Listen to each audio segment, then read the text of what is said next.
Hello, welcome to Art View. Today we're at Ballard Park with Colleen McGrath, who is the Executive Director of the Friends of Ballard Park. Colleen, how did you come about working for this organization? Well, when I moved back to Newport from New York City, I was working freelance for a couple of different places, and my aunt and uncle ran into a gentleman who's on the board. He was on the board then, he's still on the board, and the coordinator for the organization had left, and they hadn't had anyone for about a year. So I met with him, and then I met with Mrs. Ballard, and that's really how things got rolling. Okay, can you tell us more about Ballard Park? Absolutely. Ballard Park is located in Newport, in the southern end of Newport, and it's 13 acres. Mrs. Ballard deeded it to the city of Newport in 1990, along with selling the neighboring 54 acres of the park. And so her vision for Ballard Park was that it would serve as a natural viewing area. The 54 acres is closed to the public so that the animals and the birds and the wildlife have a place to nest. And then people could come to Ballard Park and enjoy seeing and viewing the animals and interacting with nature. Ballard Park, beautiful location. It's wonderful. It's on the corner of Hazard and Wickham Street in Newport. Wickham Roads in Newport. Also an entrance across from Rogers High School. Colleen, can you tell us a little bit about some of the activities that are going on here? I know you have yoga every Tuesday. We do. We'll have yoga classes every Tuesday evening through September. And we have a teacher right now, Patty Comfort from Inner Light, and Liz Lind will start in mid-August teaching the classes. And it's a wonderful experience to practice outdoors. And we've had the most people ever this summer, which has been really fantastic. Also in August, there are 3 weeks in a row where Ballard Park has Movies on the Rocks. What movies are you featuring this year? On August 10th, we're screening The Wizard of Oz. On the 17th, we'll be showing Willy Wonka and the Chocolate Factory, and that's the original version with Gene Wilder. And then on the 24th is Shrek. So we usually try to show family movies because it's really fun when parents can come and enjoy something and the kids enjoy it at the same level. And people are invited to come down with a picnic dinner, or we've actually partnered with A Market and Quinoa, their sister company, and they'll be providing picnic pickup. So you can call them, place an order, and it will be at the park when you arrive. Oh, that's a great idea. Isn't that fun? Yeah, that's wonderful. So you don't even have to plan your picnic. You can just plan on coming and bring your bug spray. Absolutely. You can show up. Yeah, well, and we provide bug spray. So we even provide bug spray. And those are free events. There are many free events here at Ballard Park. And today, I'm wearing this crazy hat because on August 8th, there will be a Mad Hatter Tea Party. Can you tell us a little bit of that? Colleen? Sure. The Mad Hatter Tea Party is in its second year, and it's a really nice event because it utilizes the entire park. So quite often if we have a concert or an outdoor movie screening, people are down in the Quarry Meadow, they're not walking up in the trails, and then of course the pumpkin tour, people are up in the trails but not down in the meadow. So this event, the children come in and we have a long banquet, the Mad Hatter's banquet table, set up with tea sandwiches and treats, cupcakes and cookies and things. And then it's iced tea, of course, because it's quite hot right now, and a hat making station, and then a croquet court is set up.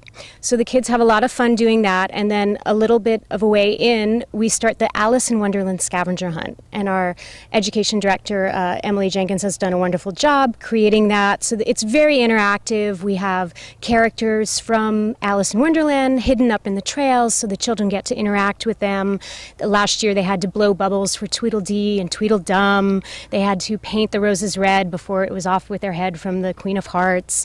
So it's a great use of the park, and we got such wonderful feedback on it last year. We're looking forward to having it again. If you would like tickets to the Mad Hatter's Tea Party, visit ballardpark.org or call 401 619 3377.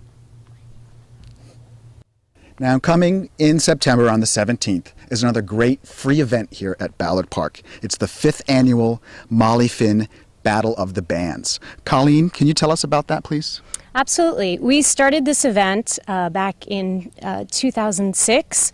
Molly had been actually helping us to start a Battle of the Bands with kids over at Rogers High School, and sadly she was lost at sea. So her family and her friends got together. They wanted to do something to honor her in her life, and we created the Molly Finn Battle of the Bands. It provides young people around town with an opportunity to perform, and people really love it because, especially like grandparents have said to me and parents, it's really nice. It's from 2 to 7 p.m. during the daytime. They can come out and watch their kids or their grandkids perform versus having to go to a nightclub when, you know, they may not be up that late.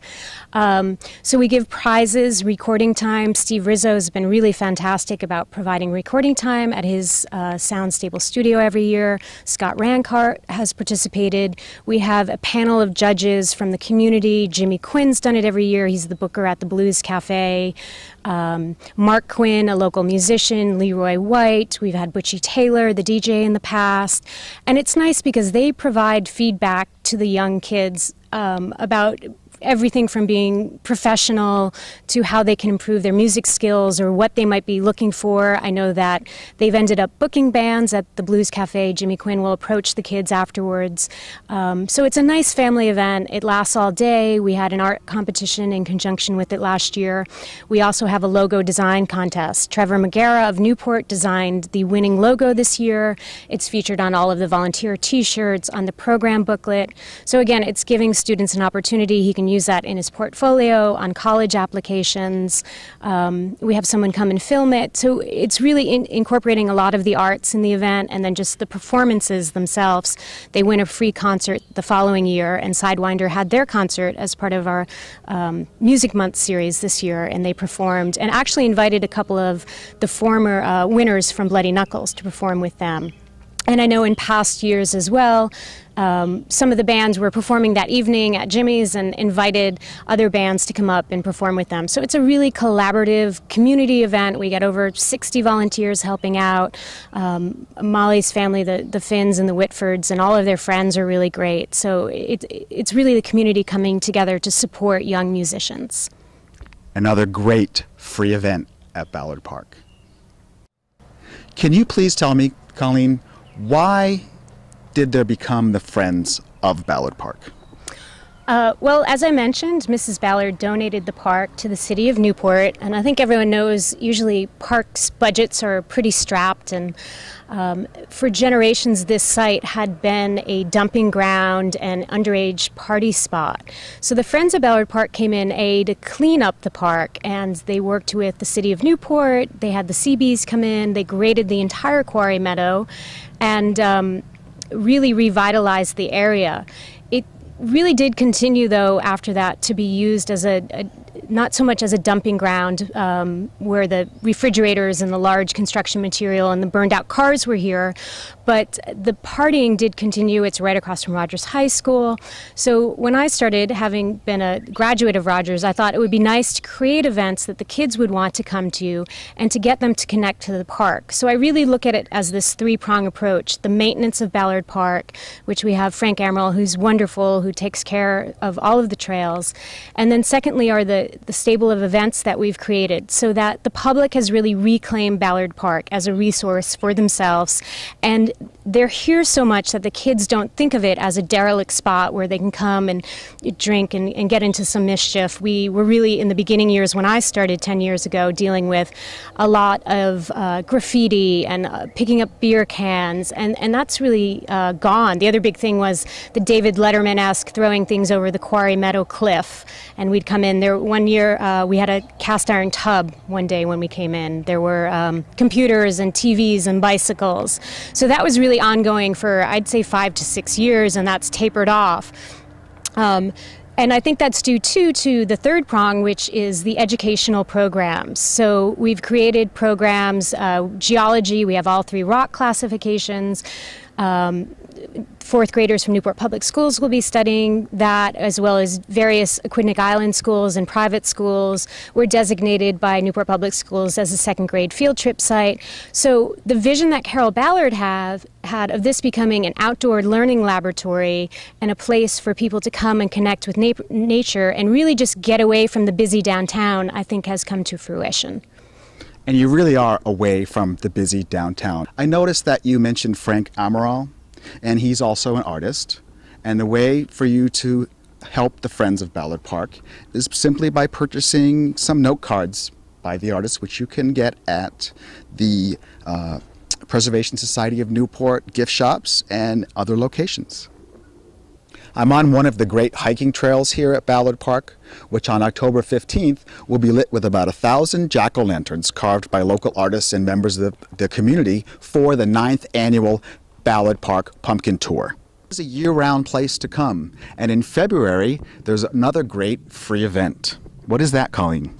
That's our illuminated garden, where we transform the quarry meadow, it's 3 acres, into a blooming garden of lights for 2 evenings. And people come down and walk through, and we have different little vignettes that we create. And last year we partnered with the Boys and Girls Club and the MLK Center, and they also built little vignettes. So we're getting the community involved again and participating in the arts. It's a really pretty event. It expands every year as we buy more lights and increase it. And we also had a couple of RISD students last year as well. So we encourage people that are sculptors or artists who want to get involved to look on our website in December, January. And we have the request for proposals, and people can submit their plans and be included in the event. Rose Escobar did a beautiful sculpture last year, a large heart with an arrow going through it that people really loved, and it just added a whole nother dimension. We've been doing this event for 5 or 6 years now, so it was really terrific and nice that people can interact. Frank Amaral, who I've mentioned previously, our board member, got a bunch of bamboo and put it together, and then Frankie Dwyer from Stagecraft Sound and Lighting put up some lights that were interactive. They were sound activated, so the kids could run through, the lights changed colors, they had a ball, laughing and clapping and interacting with the lights. So it's a really nice event. It gets people out. Even if it's really cold, it only takes about 20 minutes if you want, and it's a fun event in the wintertime. And it showcases the park in a different way. And if you'd like to become a friend of Ballard Park, please go to the website ballardpark.org. Ballard Park has a little over 1 mile of trails in it. So it's a really nice size, especially for people with young children, because kids can feel like they're a little bit lost out in nature, but parents will really be secure in where they are. And we have nice trail signs at both the front and the back entrances that people can check out. The trails really meander throughout the park, down into the quarry meadow, and then overlooking a second quarry, which is a forested quarry. So it makes it interesting. People can see the succession of a forest, really, examples of it. We mow the quarry meadow once a year, and it comes back as a big grassland. And the other quarry has more mature trees, and then, of course, up in the trails are swamp maple trees that are growing as well. Thank you for coming and visiting Ballard Park with us today, and I want to thank Colleen McGrath, who is the Executive Director of the Friends of Ballard Park.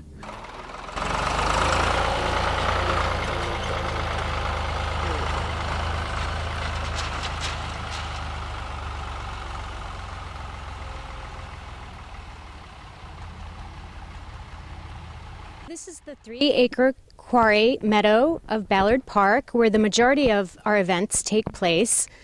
It also has a very interesting history. It was a working quarry in the late 18 to early 1900s. It was owned by the Hazard family originally, and all 3 acres were filled in with the rock that you see behind me. It's a Newport granite type of rock, and the Hazard family donated a lot of that rock to build the artillery company on Clark Street, and then of course a lot of it was sold to build houses around town, such as Doris Duke's Rough Point, De La Salle condominiums, and a number of private homes. They used everything from the smaller rocks down to the dust in various forms around town as well. When the Ocean Drive was first paved, they used smaller rocks from Ballard Park to pave the Ocean Drive, and then the stone dust was used up on the tennis courts on Bellevue Avenue to layer those. So it's a nice history to Ballard Park, and it's nice that we can continue to use it today for events and for people to enjoy at their leisure.